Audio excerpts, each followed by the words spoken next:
অনেকটাই যেন জাতীয় সংসদ জনসমুদ্রে পরিণত হয়েছে। এই মুহূর্তে আমরা দেখতে পাচ্ছি জাতীয় সংসদের সামনে একের পর এক গাড়ি ঢুকছে এবং আমরা আপনাদেরকে জানিয়ে রাখি যে এই গাড়িগুলো আসলে নবনির্বাচিত যারা সংসদ সদস্য তারা শপথ গ্রহণের জন্যই কিন্তু আসছে এবং এক এক করেই কিন্তু প্রবেশ করছে তাদের যেই তারা তারা যে গাড়িতে আসছে সেই গাড়িগুলো। আমরা এই মুহূর্তে জাতীয় সংসদ ভবনের সামনে আছি এবং সেখান থেকে আপনাদেরকে সরাসরি দেখানোর চেষ্টা করছি যে আজকে সকাল 10টায়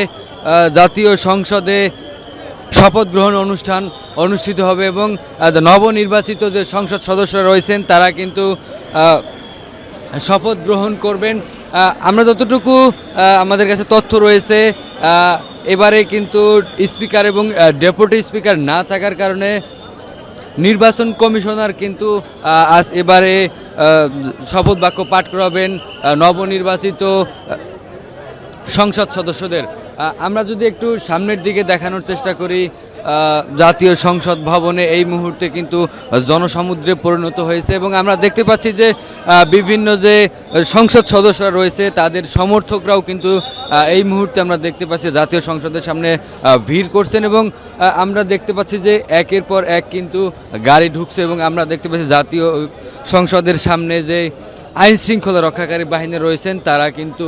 প্রত্যেকটি গাড়ি চেক করছেন, প্রত্যেকটি গাড়িতে থাকা যে সংসদ সদস্যরা রয়েছেন তাদেরকে জিজ্ঞাসাবাদ করছেন এবং তারপরেই কিন্তু ভিতরে প্রবেশের অনুমতি দেওয়া হচ্ছে এবং আমরা সামনের দিকে যদি একটু দেখাই যে জাতীয় সংসদের যে গেট রয়েছে সেই গেটটিতে কিন্তু একের পর এক গাড়ি প্রবেশ করছেন এবং আমরা জানি যে এই যে শপথ গ্রহণ অনুষ্ঠান এখানে কিন্তু বেশ কয়েকটি দেশের রাষ্ট্রপ্রধান এবং বেশ কয়েকটি দেশের রাষ্ট্রপ্রধানের যেই প্রতিনিধি দল আছে তারা কিন্তু উপস্থিত হয়েছেন এবং বাংলাদেশের রাজনীতির যে বিভিন্ন নেতারা রয়েছেন তারাও কিন্তু অনেকেই দাওয়াত পেয়েছেন এই শপথ গ্রহণ অনুষ্ঠানের। এবং আমরা যদি একটু সামনের দিকে দেখানোর চেষ্টা করি যে জাতীয় সংসদ ভবনের সামনে কিন্তু এই আজকের শপথ গ্রহণ অনুষ্ঠানকে কেন্দ্র করে কিন্তু নিরাপত্তা ব্যবস্থা জোরদার করা হয়েছে এবং আমরা যতটুকু দেখেছি যে বেশ কয়েকটি নিরাপত্তার বলয় তৈরি করা হয়েছে এবং নিরাপত্তার চাদরে কিন্তু ঢেকে রাখা হয়েছে জাতীয় সংসদ ভবন এলাকা। এবং আপনারা দেখতে পাচ্ছেন যে একটি গাড়ি প্রবেশ করছে এবং সেই গাড়ির সামনে আমরা একটি ব্যানার দেখতে পাচ্ছি, তিনি মুস্তাফিজুর রহমান, তার গাড়ি কিন্তু এই মুহূর্তে জাতীয় সংসদ ভবনের সামনে প্রবেশ করছে এবং আমরা একটু সংসদ ভবনের যে গেটটি রয়েছে সেটির সামনে যদি দেখানোর চেষ্টা করি যে সাধারণ মানুষের পাশাপাশি কিন্তু আইন শৃঙ্খলা রক্ষাকারী বাহিনীরা বেশ তৎপর রয়েছে এবং প্রত্যেকটি গাড়িতে কিন্তু তারা জিজ্ঞাসাবাদ করছে এবং আমরা যতটুকু দেখেছি যে সংসদ সদস্য প্রার্থীদের যেই সমর্থকরা রয়েছে অনেকেই কিন্তু আসছেন এবং আমরা সামনের দিকের যেই অংশটি দেখেছি যে সংসদ ভবন এলাকার সামনে যে রাস্তাটি রয়েছে সেটি কিন্তু বেশ যানজটপূর্ণ হয়ে রয়েছে এবং আমরা দেখতে পাচ্ছি যে সামনের যেই একটার পর একটি কিন্তু গাড়ি প্রবেশ করতেছে জাতীয় সংসদ ভবনের সামনে এবং বেশ কয়েকটি নিরাপত্তা বলয় পার হয়েই কিন্তু যেমনটি দেখছেন জাতীয় সংসদ ভবনের সামনে এই মুহূর্তে আমরা ছাত্র দলের জয়েন্ট সেক্রেটারির সাথে একটু কথা বলবো। ভাই, আজকের এই অনুষ্ঠান মানে সারা দেশে নতুন করে ফ্যাসিস্ট বিদায় হওয়ার পরে নতুন সরকার গঠন করা হয়েছে, নতুন সরকারের কাছে প্রত্যাশা কি আসলে ছাত্র দলের? দেখুন, বিগত 17 বছর যে সরকার ক্ষমতায় ছিল, ফ্যাসিবাদী আমল ছিল, এদের জনগণের কোনো ম্যান্ডেট ছিল না। আমরা কিন্তু জনগণকে 31 দফা দিয়ে জনগণের কিছু প্রত্যাশার পূরণ করার জন্যই কিন্তু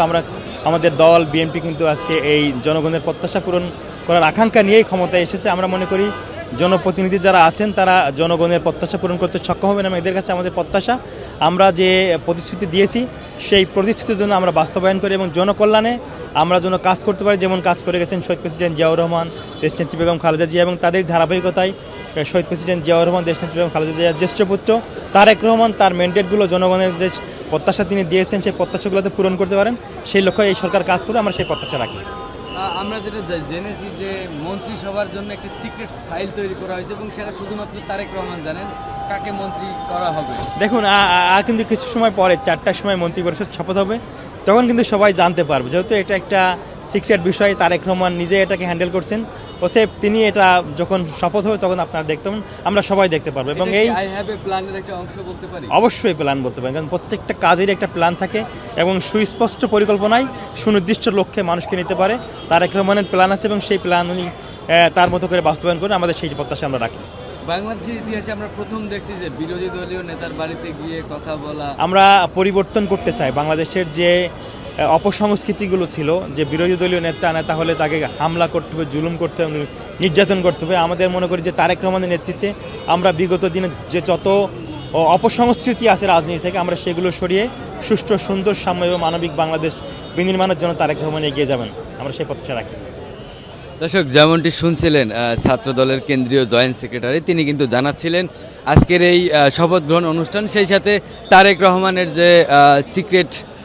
ফাইল রয়েছে, যেখানে আসলে মন্ত্রীদের তালিকা রয়েছে, সেটির বিষয়ে তিনি বলছেন। এবং তিনি জানাচ্ছিলেন যে এবারের যেই শপথ গ্রহণ অনুষ্ঠান, আসলে মন্ত্রী পরিষদে আসলে কে থাকছেন সেটি শুধুমাত্র সেই সিক্রেট ফাইলেই আছে, এবং সেটি আসলে শপথ গ্রহণ না হওয়া পর্যন্ত আসলে পুরোপুরি বলা অনেকটাই মুশকিল হয়ে দাঁড়িয়েছে। দর্শক, এই মুহূর্তে জাতীয় সংসদ ভবনের সামনে থেকে এই ছিল আমার কাছে সর্বশেষ তথ্য।